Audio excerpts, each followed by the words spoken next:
Hi, this is Scott Garibay, and today we're going to talk about Dungeons and Dragons, and we're going to continue to talk about Dungeons and Dragons in context to Roe v. Wade. All right, so let's jump forward. So Roe v. Wade was recently overturned in America. And that's a little complicated because you would think that means you can't take a Roe v. Wade action in America. That's not even remotely correct. The thing that Roe v. Wade supplied is still available in 28 states. I previously said 38 states. That's not correct. It's 28 states. And in 22 states, it's not available, right? So this is just like, they're like Roe v. Wade is overturned. But I think a more nuanced understanding of it is it's simply states' rights are being honored here, right? Where they're like, hey, so essentially the Supreme Court, an activist court, right? This is a very activist ruling, in my opinion. But at this point, both the Republicans and the Democrats in America are very comfortable with an activist court, right? Like they just want their own things from it, right? So, essentially the Supreme Court said, hey, the action that Roe v. Wade made legal, we don't see a constitutional basis for this. So you guys got to go back and actually get a real law, right? Like, just make a law that this is legal. Don't establish law. Don't establish, the House and the Senate make laws. We just make judgments on laws, right?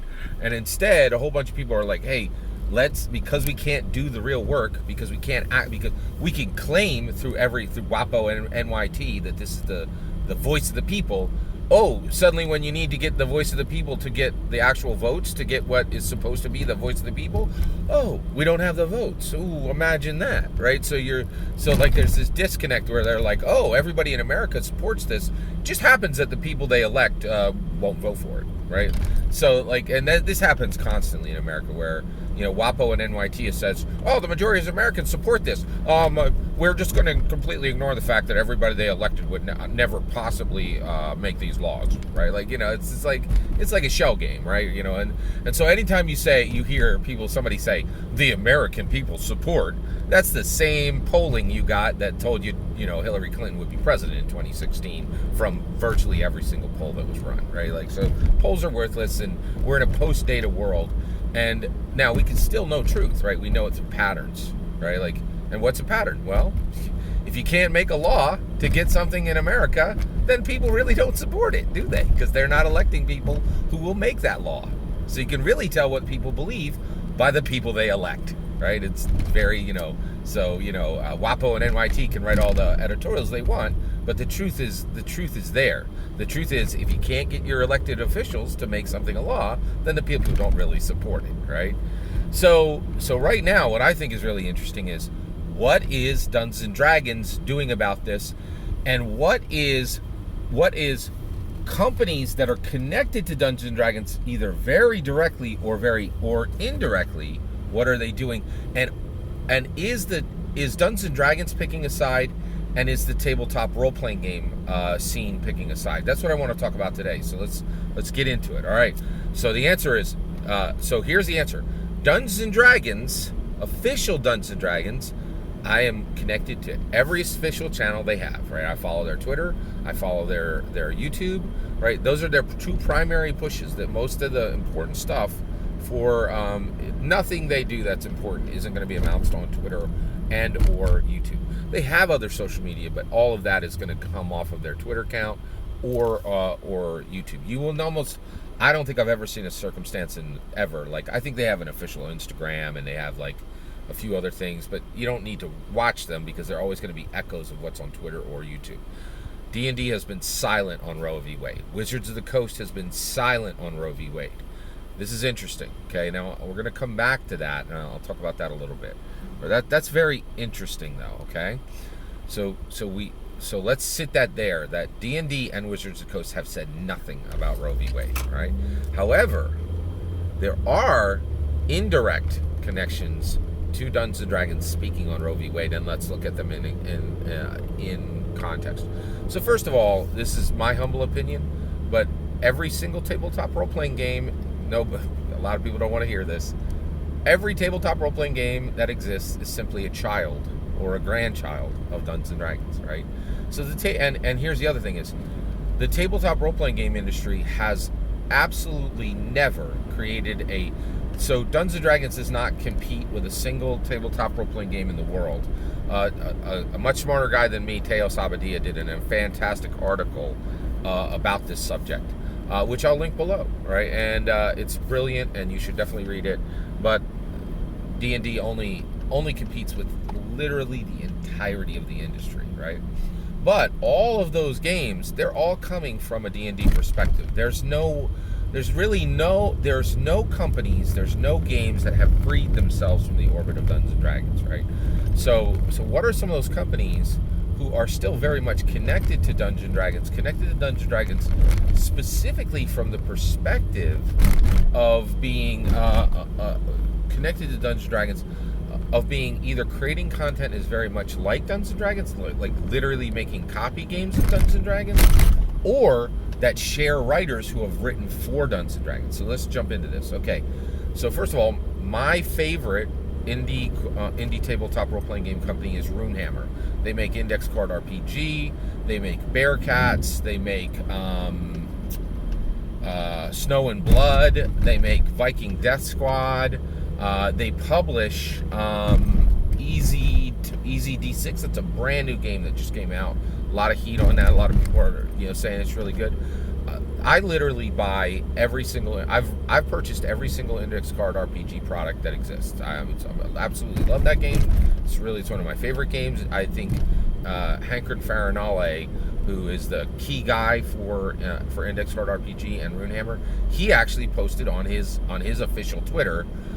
He gave a tweet that, in my opinion, was very directly supporting and making it clear that Runehammer Games was supporting people who are in favor of Roe v. Wade not being overturned, right? So, I think the nicest way to say it is pro-choice, right? So, I want to be civil. So, pro-choice, right? So he put forward a pro-choice tweet, right? And specifically on the day, and almost all of these companies I'm going to mention that made their positions on their tabletop role-playing game positions on what their company stands for, right? Which is a big thing now, and D&D does that too. They make it very clear. They're like, we stand for this, we don't stand for that. They absolutely, there's no debate about this. They do have political speech on their Twitter. Wizards of the Coast, specifically D&D, has very much had political speech on their Twitter, right? They were completely silent on this topic, right? Because I think they know that this topic is it's a third rail, in American politics. You can get burned really bad talking about this, right? And so basically, you have this situation where, so Runehammer Games came out pro-choice, right? Did a pro-choice tweet, a tweet which, in my humble opinion, made it very clear that they were pro-choice. There's another one, the makers of Ironsworn. So Ironsworn is a freestanding fantasy tabletop role-playing game. It's fantasy, and it's structured exactly like Dungeons and Dragons. So in my opinion, this is an indirect connection of the tabletop role-playing game industry and somebody who makes a game that looks exactly like Dungeons and Dragons from the setting perspective. Ironsworn made a pro-choice tweet, right?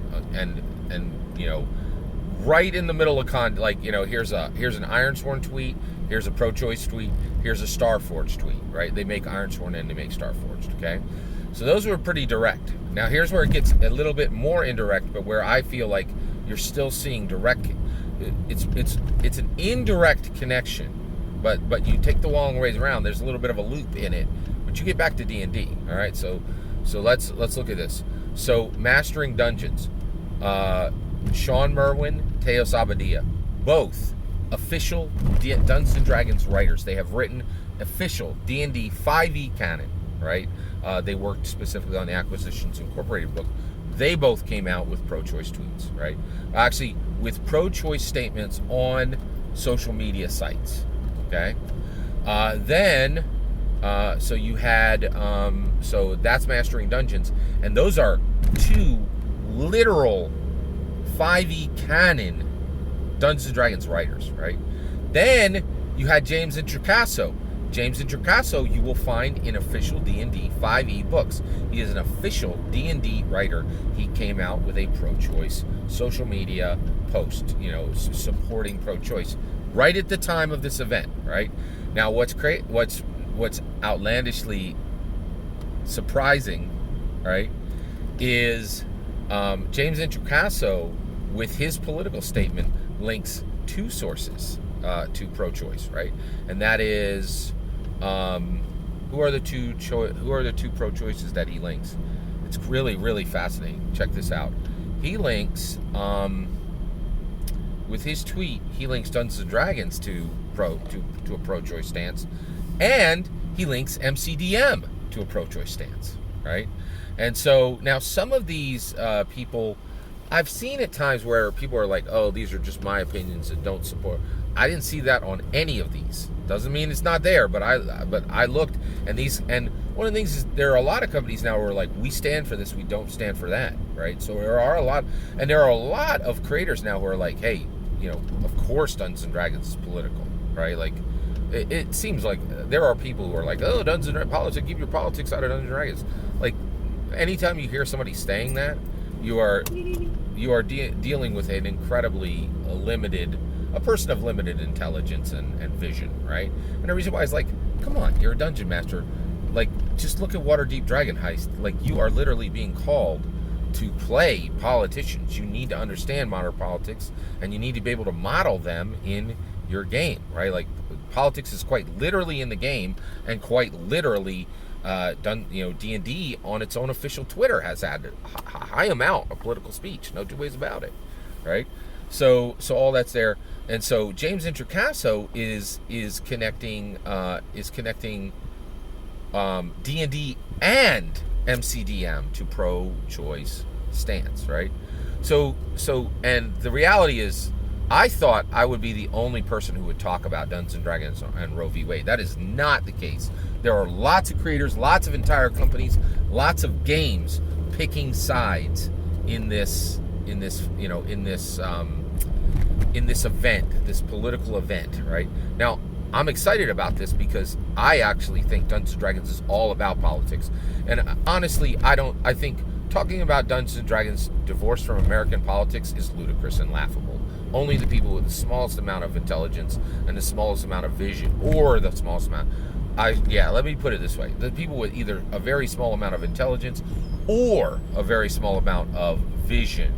Because I think there are some smart people who just don't, like, oh, keep the politics out. Like, it's just, they say it without thought. A lot of times people just, they flap their maw without really, thinking before they speak, right? But it's a ludicrous idea that Dungeons and Dragons is not political. It's incredibly political. It's political literally in the game. It's political literally from the owners of the game. And it's always been political, and there have always been massive political statements being made with Dungeons & Dragons. Now, why has Dungeons & Dragons stayed silent? There's a very good reason. There is something happening in America, and it is subtle, but it is happening very, very fast. And that is, there was always this idea of get woke, go broke, right? That's been around for a long time. But that wasn't, people would say that, but it often wasn't true. It does seem like it's starting to become true. Right now, there's been a big discussion around what's happening in movies, right? Lightyear, pushed out a based talent and replaced him with a woke talent, right? So they replaced Tim Allen with, who was very pro-Trump and very conservative, with the guy who plays the with the guy who plays the Avengers, pure current Hollywood, incredibly liberal, right? And Lightyear has done terrible. It's been one of the worst Disney releases in history. It has done absolutely horrible. And at the same time, Top Gun Maverick, based from start to finish, highly political, incredibly political film, extremely pro-military, extremely pro-American, is literally just smashed the roof on $1 billion, all right? And just so, like, hey, here's a very woke movie, $50 million opening. Here's a very based movie, $1 billion, right? Like, Lightyear ain't gonna break $1 billion. I'll tell you that right now. Like, and so I think, and believe it or not, of course, Dungeons and Dragons Wizards is owned by Wizards of the Coast, who's owned by Hasbro. They are incredibly liberal, but they're also very, very smart, and they like money. And what's interesting is, I think it's going to be hard. It is going to, I think, get woke, go broke is about to become true. They were saying it before it really was true, and D&D made a ton of money woke, right? But they were doing it because they could. And I think we're entering a stage where people are so furious with the Democrats creating a world where, on the brink of World War II, III, Americans are so furious with the Democrats for making a world where we're on the brink of World War III, making a world where American parents cannot feed their babies, making a world where inflation is completely run amok, and making a world where we have to count the number of plagues that are sweeping across our nation. And there was this promise that Democrats could do something, but it seems like the only thing they can do is make things worse. That there's just a fury growing in America, and that fury is going beyond a frustration with the politicians and going to the point of, like, hey, if you're making woke liberal content, you can go kick rocks. We're not buying it. And I think there's really a massive shift happening toward based content. And I think D&D is like, it's time to pack up the unicorns and sunshine. We got to make some based content now. I think that's and Vecna was the start of it, and I'm really fascinated where all this is going. That's my opinion. I'd love to hear your thoughts. Let me know in the comments below. Please consider liking, subscribing, and have a wonderful millennium.